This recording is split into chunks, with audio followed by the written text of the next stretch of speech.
না আমি করতে পারিনি, সেটা সেক্ষেত্রে কিন্তু প্রত্যেকের 12 ক্ষেত্রে অবিচার করা হবে।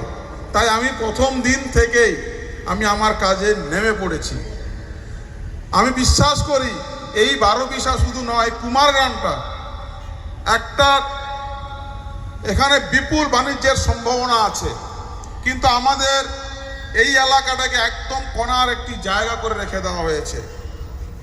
আমরা দেখেছি তিল তিল করে গত 15 বছর ধরে 12 একদম কোণা ঠেলে দিতে, যেখানে শুধুমাত্র গরু পাচার, মোষ পাচার, বালি ইত্যাদি নামের সাথে জুড়া ছাড়া আর কোনো কিছুই হয়নি।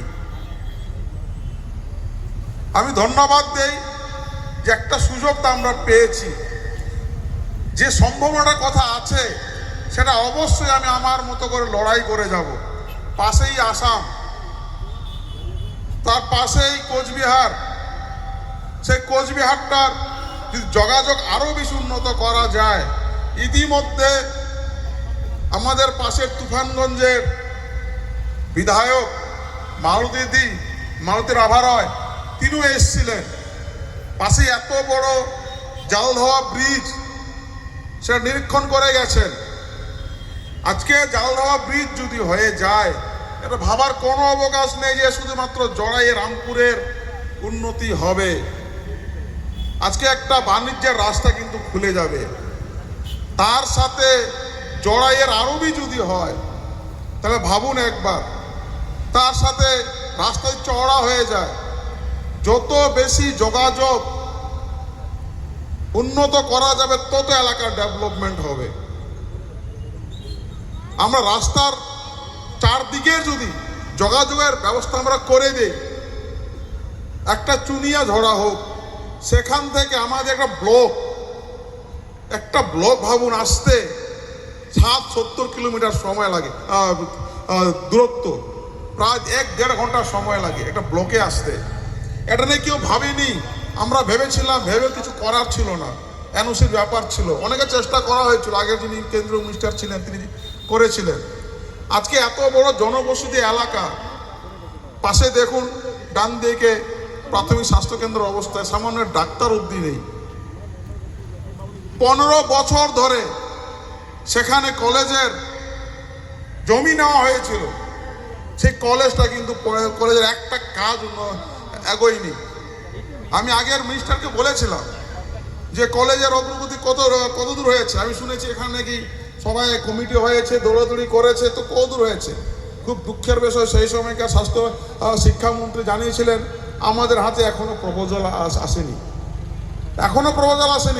তা সেই লাস্টের দিকে 1.5 বছর আগে প্রপোজাল আসেনি। তো ভাবুন 15 বছর ধরে রাজনীতি করা হয়েছে। পাশে পিছন দিকে চলে যান, থানা নিয়ে জমি নেওয়া হয়েছে, ব্যবসা সমিতি কত চেষ্টা করে চারদিক দিয়ে অনেক জোয়ার করে জমির ব্যবস্থা করেছে, তারপর সেই অথই জলে কোনো কিছুরই ব্যবস্থা নেই। বাজারের মাঠখানে চলে যান, আমি তো সাইড দিয়ে চলে যাই, যদি আমার সৌভাগ্য হয়নি বেশি একটা ঢোকার, সে সৌভাগ্য হোক দুর্ভাগ্য হোক, একটা নরক যন্ত্রের মধ্যে যেতে হয়। এই হচ্ছে আমাদের এখানকার পরিস্থিতি। এইগুলো নিয়ে ভাবার কেউ ছিল না, কেউ কোনদিন ভাবেও নেই যে কত বড় সম্ভাবনা আছে। পাশেই আসাম, পাশে আলিপুরদুয়ার, মাঝখানের এই 12 কামাখ্যাকে নিয়ে ভাবার কারো কিচ্ছু কোনোদিন ছিল না। আমরা করে দেখাবো, হবে, সব হবে, একটা করে করব।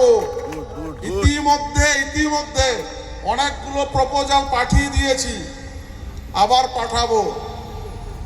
আপনারা ভাববেন না আমি বসে আছি। লড়াই যেদিন আপনারা জিতিয়েছেন সেদিন থেকে আমার প্ল্যান করা শুরু হয়ে গেছে। আপনাদের যারা শুভাকাঙ্ক্ষী, আপনাদেরকেও বলছি, আপনারা প্রপোজাল দিন, কি করা যায়, কি করে ডেভেলপমেন্ট করা যায়। আপনারা যা 1200 উন্নয়নের স্বার্থে যে সমস্ত দাবি রাখবেন সবটাই আমি মন্ত্রণালয়ে পাঠাবো। 5 বছর আমি শুধুমাত্র সম্বর্ধনা দেওয়ার জন্য বা বিধানসভায় পিছনে বসে হাততালি দেওয়ার জন্য যাইনি। গত 5 বছর 7 বছরে বা 12 বছর ধরে অভিজ্ঞতা আমার মোটেই ভালো ছিল না, তাই সেই সুযোগটা আমি নিতে চাই। আমি চাইবো আপনারা আমাকে একটু সময় দিন, হয়তো আগামী 1 বছরের মধ্যে অনেক কিছু কাজ আপনার প্রত্যক্ষ করতে পারবেন। তার জন্যই আমি আলাদা করে বলছি না এটা করে দেবো, ওটা করে দেবো, এটা করে দেবো না। প্রত্যেকটা বিষয়ে, প্রত্যেকটা ক্ষেত্রে আমি লড়াই চালিয়ে যাব। আর আগামী দেখবেন কয়েক বছরের মধ্যে আপনার ফটো তুলে যান, বিভিন্ন জায়গায় আপনার ফটো তুলে রাখুন, তারপর সেটা মিলিয়ে দেখবেন মেলে কি মেলে না।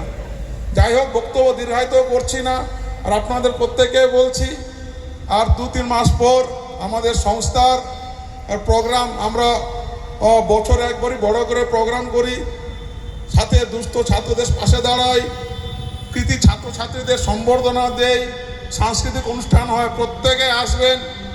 এইবারের অনুষ্ঠান অনেক বড় করে হবে। সবাইকে ধন্যবাদ।